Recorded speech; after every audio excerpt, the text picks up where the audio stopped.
O'zbek xalq yozuvchisi O'tkir Hoshimovning shoh asarlaridan biri Bahor qaytmaydi. Bahor qaytmaydi 1969-yilda yozilgan asar. Ushbu asar sahnalashtirilganiga qaramay, kitobxonlar tomonidan adibning eng ko'p o'qiladigan kitoblaridan biri hisoblanadi.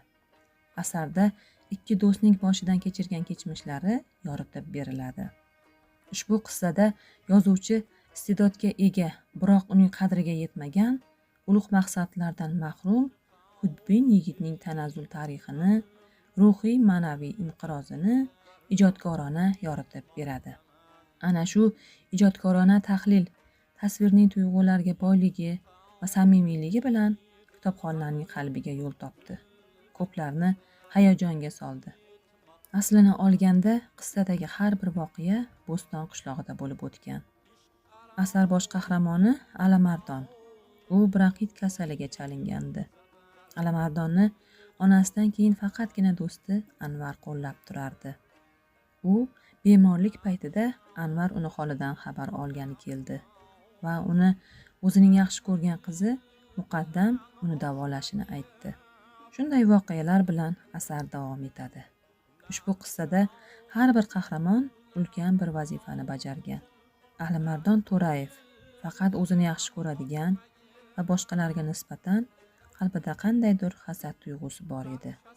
Ammo qissa davomida Alimardon o'z do'stiga xiyonat qildi. U Anvarning sevgilisi Muqaddamga uylanib oldi. Yillar o'tib mashhur ashulachi bo'lib, mansabga ko'tarilgan paytda tamomila o'zgardi. Boshqa ayollarga hirs qo'yib, xotiniga xiyonat qildi, ichkilikka berildi va umrining go'zal damlarini xazonga almashdi. Hayotidagi xatoliklarni tushungan zamonoq hammasi uchun kech ekanini tushunib yetdi. Muqaddam sof tuyg'ularga nisbatan xiyonat qildi. Xatolari bois hayotda ko'p yomon kunlarni boshidan o'tkazdi. Xulosa qilib aytganda, O'tkir Hoshimovning Bahor qaytmaydi asari inson hayoti, yoshlik, muhabbat va o'tkinchi davrlar haqida chuqur falsafiy mushohadalarni o'zida mujassam etgan.